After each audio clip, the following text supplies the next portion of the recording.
It's my pleasure at this point to welcome our special panelists for this afternoon. I'll start with György Szabó, the former director of the Trafo House of Contemporary Art.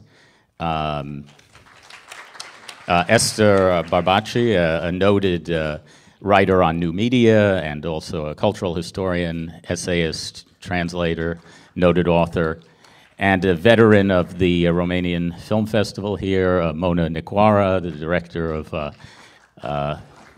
last year's film Our School, and also of the wonderful Kickstarter campaign video that helped raise the money to put on this festival this year. So my proudest achievement. Exactly. Well, nothing to sniff at.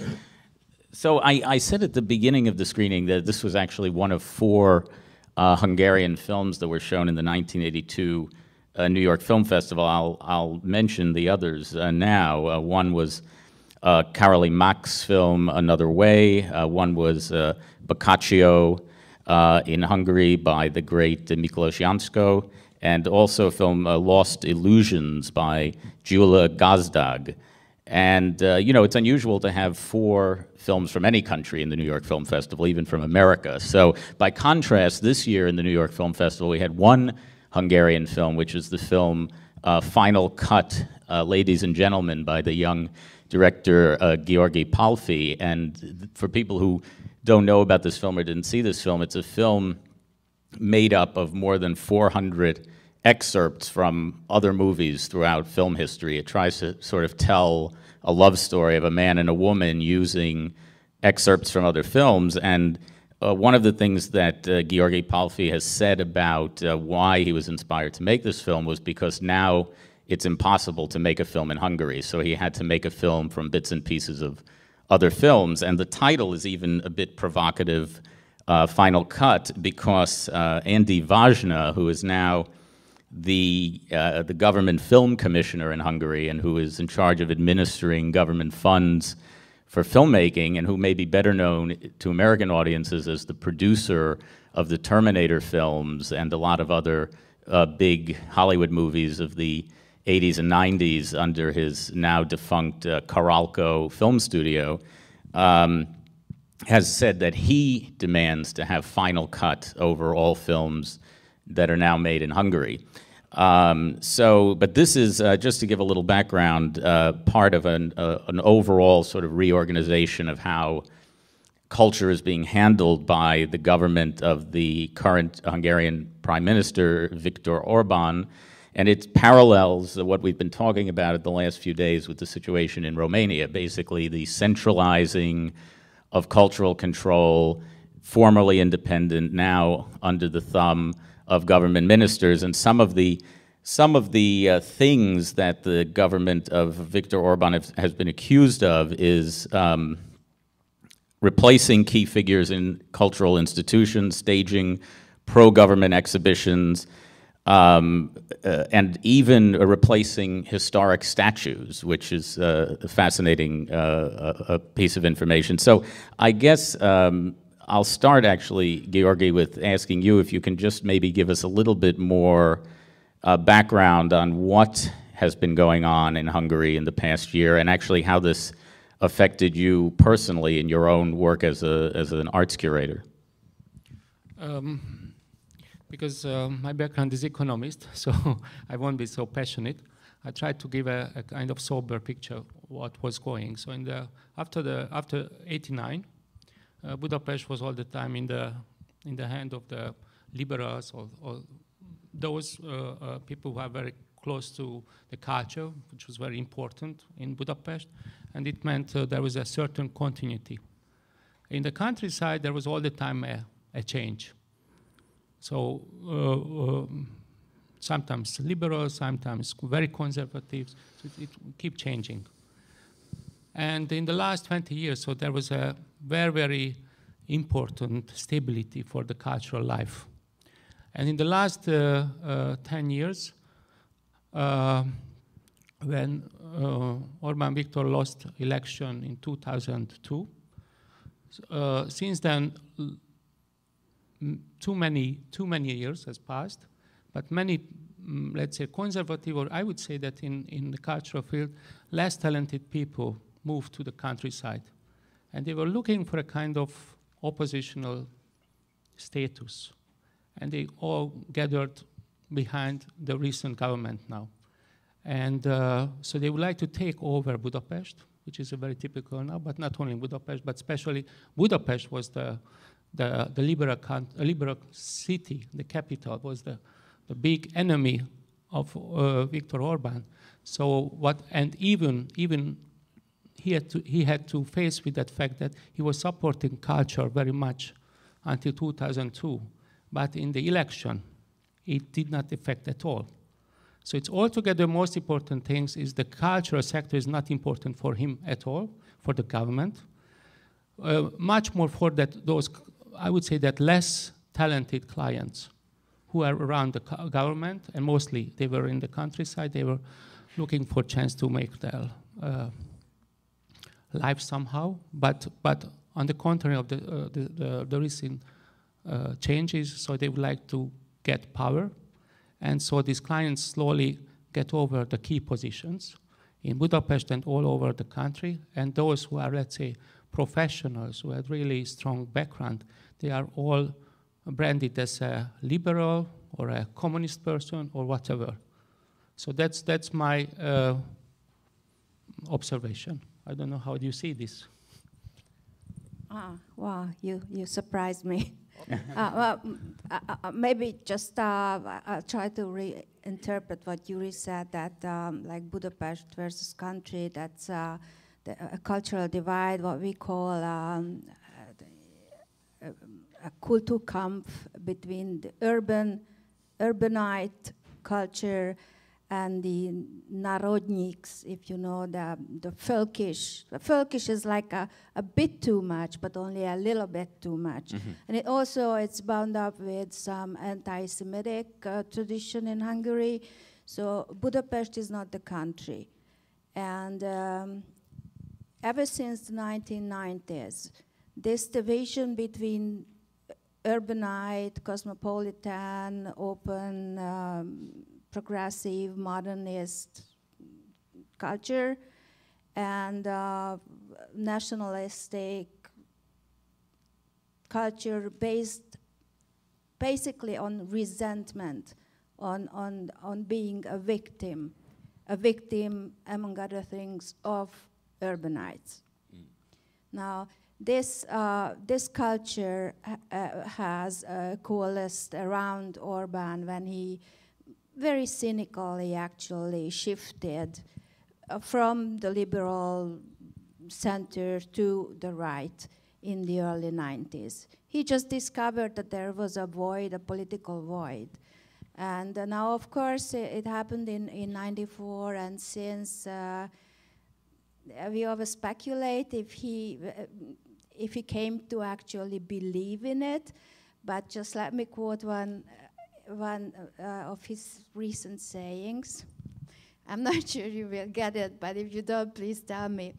He said that all good Hungarians were born out of the two-rule bird. Now, the two-rule bird, it's a kind of eagle-like, something like a totem pole. For pagan, supposedly pagan traditions, but it was very important in the interwar era, especially on the extreme right. So to say that, you know, we are all born in the sign of the two-rule, or physically, I mean, being related by blood to this totem bird, is a very strong message. And actually, two-rule statues are going up all over the country. I mean, like every district in Budapest has a statue. Now and the other thing is that what Gyuri mentioned, that clientelism, political patronage, is a tradition in Hungary. It has been a very important factor in Hungarian economic and cultural and social life for centuries. And it has not changed, not a bit. What happened, though, was that under like the more liberal leftist governments, leading politicians would basically leave the cultural sphere alone. They did favor certain people.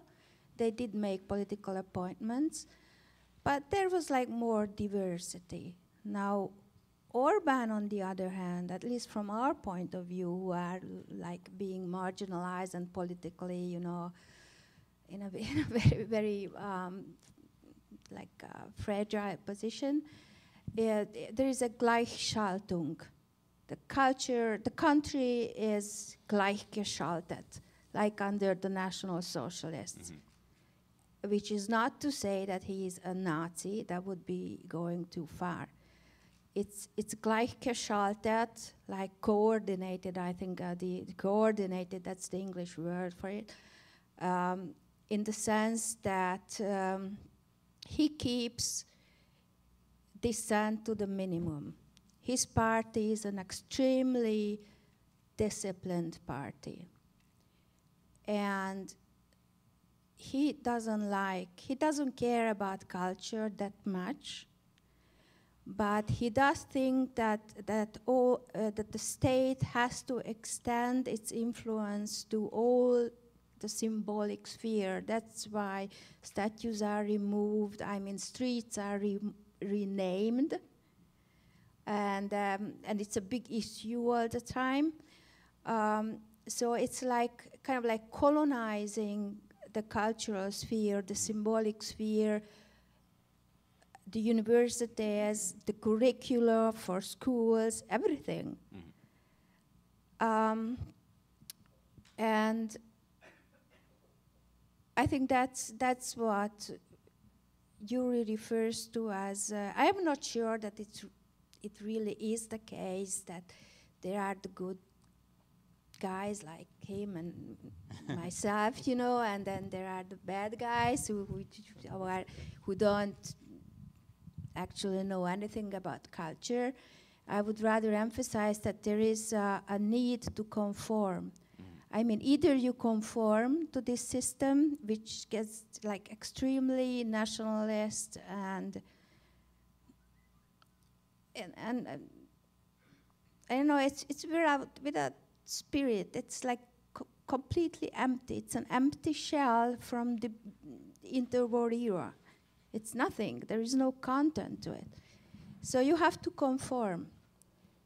And if you do not conform, then you are in a very real sense in an existential threat. You will be fired, you are not going to get any money for your films. Films can be made. A lot of money is there for films that are favored. Some great kings or whatever. So that's, was that like a valid, do you think? Yeah, there was a selection, a long-term selection in Budapest, so that's why I guess many artists who are really very good, they got on the top, and they kept this position for a long time. And that was their scene, because they were there for 20 years, so that's their scene because they were collaborator of the social liberal parties, you know. And they now, these people, most of the people have been changed already, and they look for loyal clients. That's very typical, but which is the most harmful thing in this whole process. So when hopefully will come sooner or later another government, and how can we repair? How can we mend the broken hearts? Because there are too much passions now. If you switch on the radio and so on, and the media is also very divided. So that's the question: how can we build the future for the young generation, like this was in this film? Well, it begs the question, because I know on the film side, Bela Tarr, for example, has been very outspoken in the press about what's going on and the need to decentralize control over film production. But what, if any, outcry has there been in other segments of the arts, in the world of literature or museums or theater and that sort of thing, and how effective, if at all, has it been in sort of raising awareness about this situation in Hungary? You know, the problem is that the opposition is not strong because the people, they don't have savings. That's a key question, the key factor. So those people are very loud, or many of those, who are really, has a, let's say, very low living standards and well educated, and they're so they can find somehow their living. But there are many who want to leave to abroad. For example, Arpad Schilling, who is a theater director, so he's very, very loud. He criticizes very much because he got his, let's say, financial stability beyond the border. Or Cornél Mudrucó, who's actually a film director and theater director as well. He can get money from Hungarian funds so much for the theater pieces.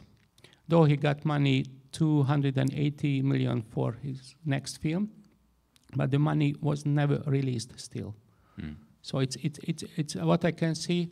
There are some really important names for the recent cultural policy, and they are trying to play with them. But the recent cultural policy doesn't want to operate the cultural sector. That's the most important. What I can see, it's much more a certain manipulation, playing with the cards, pretending that we are, let's say, do not confine the freedom of arts. But what I can see, no money at all, mostly for those artists who wants to keep their sovereignty, self-expression, who are, let's say, very critical, would dare to criticize the recent process in the society. But it happens not because of there's a Fidesz on power. It was before, so it's a tradition in Hungary, criticize very much the political era, the economic process, what we have, because it's all the time very bad in the last 10 or 12 years. So it is much more is a question, how can we step out from this framework now, which is created by the political era? That's the big issue for the cultural sector now. There had been protests, but I do agree with Gyuri that they are mostly inefficient in the cultural sphere. One reason being that people in culture are divided, and as I said before, there is a very strong tradition of clientelism. So even if even a very good artist can be or must be a client, unless he can get some funding abroad. So as long as you are stuck in Hungary, in the Hungarian compromise, what we've just seen in this film, that those young people are like, you know, being turned into another generation of compromised, petty, meaningless lives.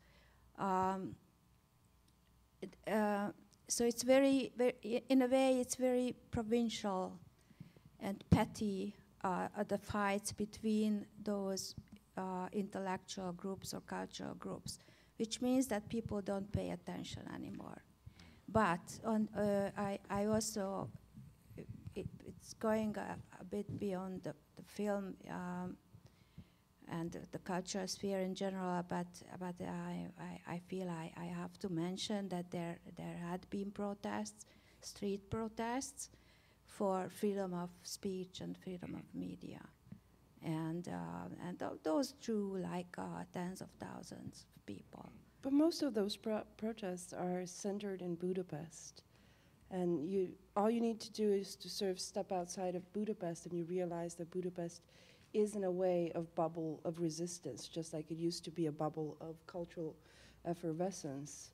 And you don't even need to step outside of Budapest. You need to turn on the TV or look at the media, which is mostly government controlled. And if it's not government controlled, at least now it actually needs to comply with Hungarian media regulations. So you're in this situation where they effectively control most of the media with one or two token exceptions that are used to demonstrate sort of in a Putin-like fashion that there is freedom of media and there is freedom of expression, when actually those are there precisely in order to legitimize the rule. The exceptions are there to legitimize the rule. And Mona, we were talking yesterday about the fact that one Hungarian film, recent Hungarian film, Just the Wind, by the director Benedikt Flighoff, won a major prize at the Berlin Film Festival this year, the Silver Bear, but has been very much marginalized in Hungary. Maybe you can talk a little bit about that and what that film is about and why it might not be a film that the current regime wants to be seen. Well, the film is dealing with these serial murders of Roma that were perpetrated by extremists in the Hungarian countryside. Primarily, some of those people were probably caught and are actually standing trial as we speak. But it sort of exposes both casual racism and this kind of violent systemic racism that is, I think, very prevalent in Hungary, not just against the Roma, but as we saw last week in the parliament, against the Jews as well. And the film was very, my understanding that the film was actually delicately and not so delicately sabotaged by the Hungarian government. In Berlin, the Hungarian government distributed at the press conference for Just the Wind, which is an extraordinary film. It's a fantastic film. They distributed this little press release, this little handout that basically undermines it and says, well, that's actually not how things are happening. This is not a representation of reality. And by the way, we gave money to this film, therefore it should not actually speak against the government. And I happened to be in Budapest when it opened in theaters. And the coverage for a film that had just received an award 2 months before, a major award in Berlin, the press coverage was abysmal, absolutely abysmal. It only played in a few art house cinemas. The one that I saw it in had like 4 people in who were there because they wanted to see another film and did not know that this film was playing. The vast majority of people in Hungary have no idea about this. Just the Wind. Just the Wind. Yeah. Just the Wind. I think it's going to be released here probably next year. Yeah. It's being released in France this year. Yeah. Flighoff told me that he got a very good distributor in France. So there is this ironic situation that wherever I go in cultural centers, I mean, even in Bratislava, I was 2 weeks ago and there was a screening of Just the Wind. And in Hungary, it doesn't exist. It's just not, it doesn't fit that kind of framework where all those wars are fought and where this Gleichschaltung is, you know, happening. It doesn't fit stereotypes. I mean, it's real. It's real. It's not the game of political loyalists fighting for spoils and appointments. It's real. It does not romanticizes gypsies. It's an extremely cruel film. It does not criticize the government. It's just a very accurate, but also very sympathetic description of a tragedy that is going on.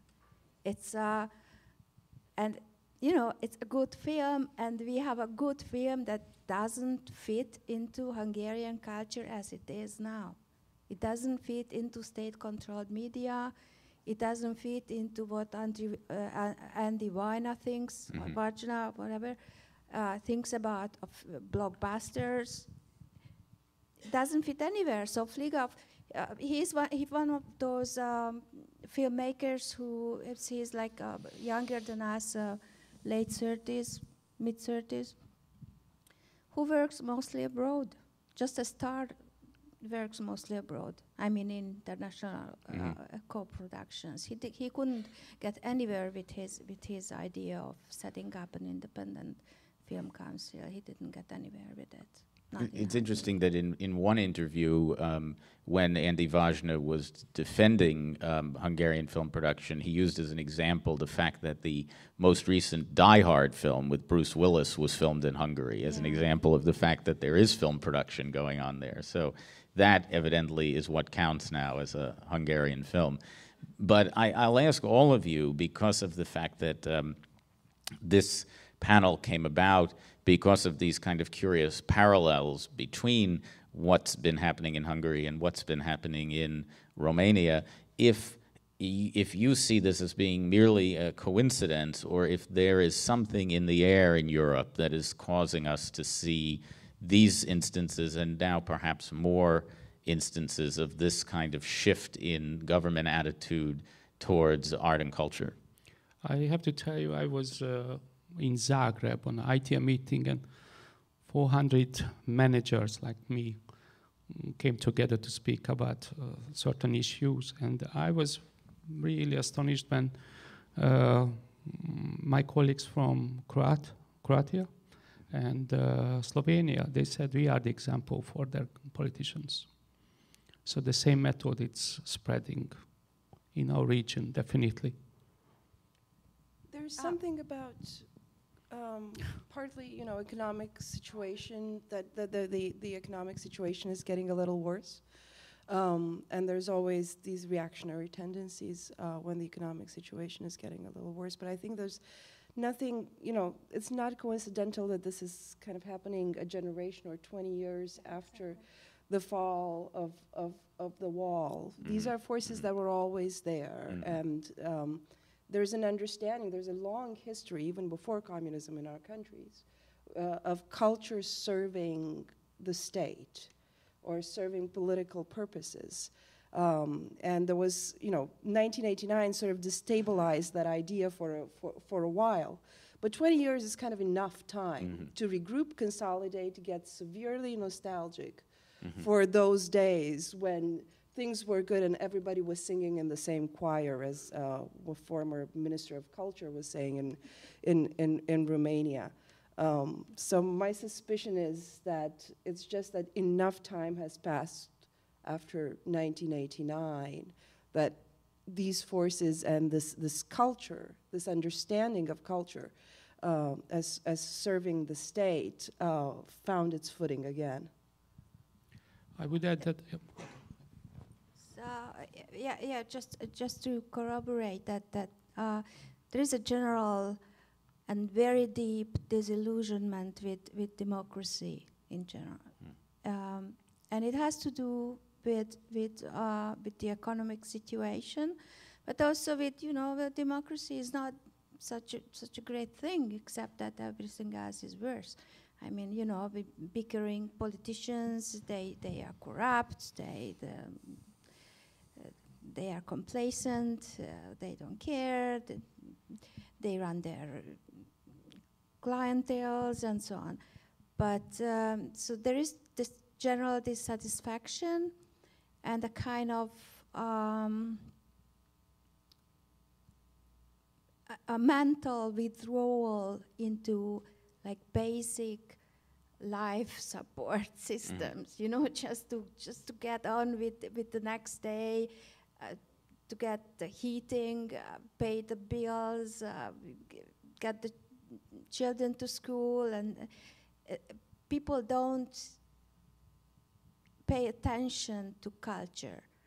They don't pay attention to culture because culture has been very political, serving the state and opposing the state. And they just don't want to do anything with politics. In Hungary, about 60% of the population, adult population who have to vote, cannot choose a party who to vote for, and they don't know if they would turn up at an election. I mean, 60%. And I think it coupled with the economic situation, it means that the less the intelligentsia and the cultural sphere is producing meaning and kind of like trouble, you know, the better the parties are off. The young people only look for ways to protest. If they participate in politics, they tend to turn to some extreme. In Hungary, it's mostly the extreme right, but I was told just today that they are more on the left in Romania, like anti-capitalist, anti-globalization, neo-Marxist. Yeah, I would not overstate their all numbers. right. Okay, all right. But it's very the support for Jobbik, the extreme rightist party that made this statement that we should take draw up a list of Hungarian politicians and members of parliament of Jewish origins because they pose a national security threat. That was a proposal he made in parliament just a few days ago. So that's the party that many young people would vote for, not because they are anti-Semites, it's because that's a form of protest. They don't know anything about, Hungarian history anymore. All they know is that they are deeply dissatisfied, disillusioned. They feel our generation deprived them of opportunities. And it's on the other hand, they don't see that they could create. I mean, somehow the gravitational force in Hungary is just 100 times worse than in many countries, and I guess it's the same for other countries in the region, that it's very difficult to start a career, a team, an enterprise, or theater group, or anything. It's extremely difficult, so they don't see a way out. They either leave, those who are more open-minded, they leave the country. Hundreds of thousands of people left the country in the last couple of years, and it's the same for Romania, right? And those who remain, they are happy with an ideology that is all about putting the blame on someone else. It's the IMF, the multinational companies, the Hungarian minorities, the Jews, the gypsies, anyone, it's not us. We suffer and it's not us. And I think it has to do with these false expectations around concerning capitalism and democracy and how soon we will catch up with the rest of the world in terms of living standards. So I would like to add some surrealistic stuff. For example, now this nation is really in big suffer, but at the same time we have lots of tourists now and they enjoy very much Budapest. So it's like a catastrophe tourism. So once I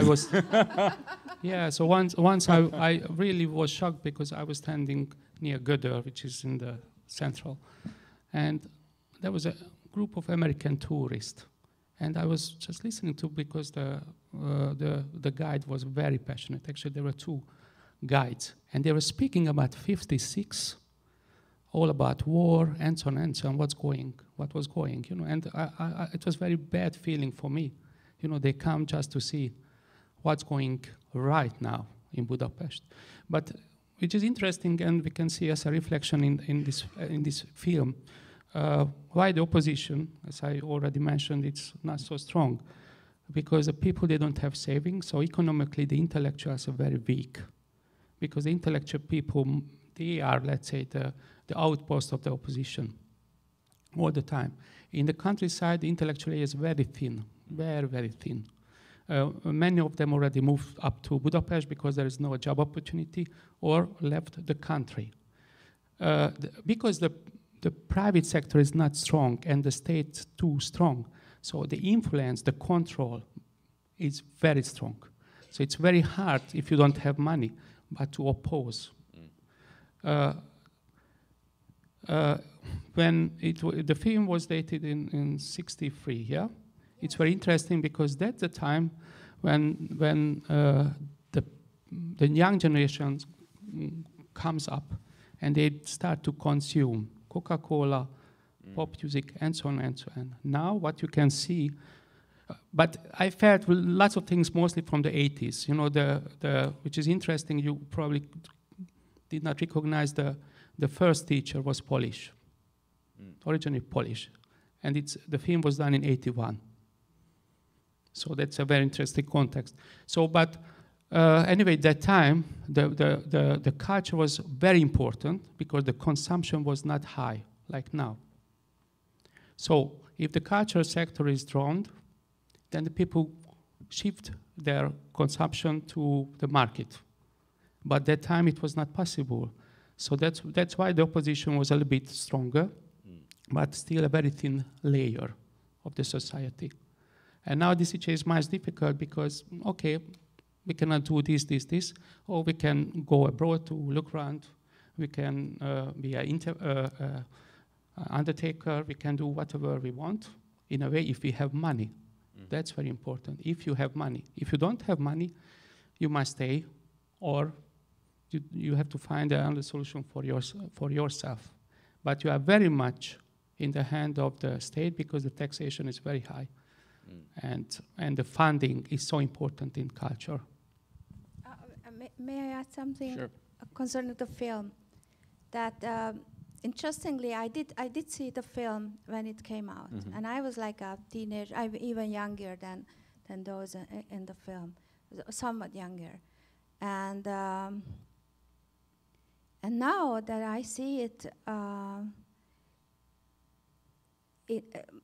In an age, I mean, when I'm basically the same age as the director was and the writer when they made it, and I see this deep bitterness of these adult people who had to realize that when they were those kids in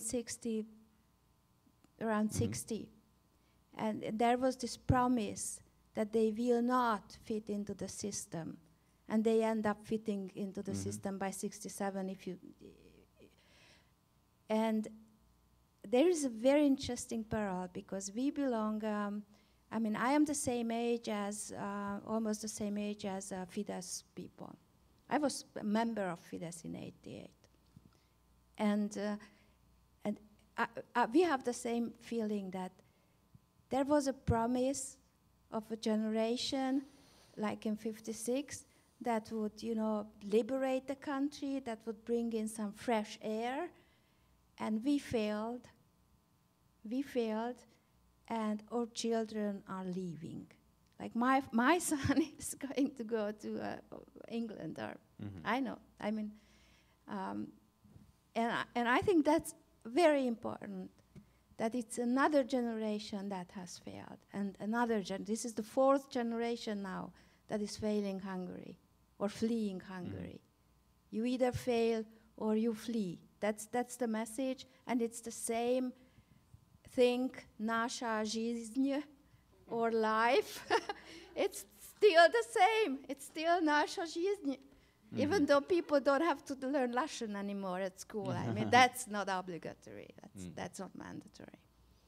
Because we only have a few minutes left, I want to see if there's any questions from the audience for our very distinguished panel. I think we have one all the way in the back. Yes? Yeah, I know that you've been talking a lot about how the political situation influences the culture. And, you know, I was living in Budapest in 2009, 2010, leading up to the election when Orban took power. And I was really struck by this strange sense of anticipation that he would take power, and yet tremendous fear about this, and like a hopelessness that this is going to happen, and all of these very, you know, late 20s, early 30s people not organizing, just feeling this hopelessness. So what is your prognosis for how that might change? A question about what is a prognosis of our panelists of whether or not there's hope for change, especially among young people. The woman asking the question says she felt a mix of anticipation, but also very much hopelessness when she was living in Budapest in the lead up to Orban's election. I have a theory. There's a chain which goes through our life in Hungary, which means we are all the time deprived from sovereignty, to think yourself, you know, to be alone yourself and to find the solutions. It already starts in the school because we have the Prussian education system, which means you have to just learn, you know, the datas, but not to think, not to have an overview, not to see the structures, to give the answers why. And when you are an entrepreneur, our tax system is so difficult. Though I was studying economics, if you are an individual, you need absolutely for taxation to speak a bookkeeper, because you want to understand what's in the tax rules, I mean. I tell Americans about that. I mean, Americans know all about that, so don't complain. No, I guess it's much simpler. I talk to people, the taxing, so yeah.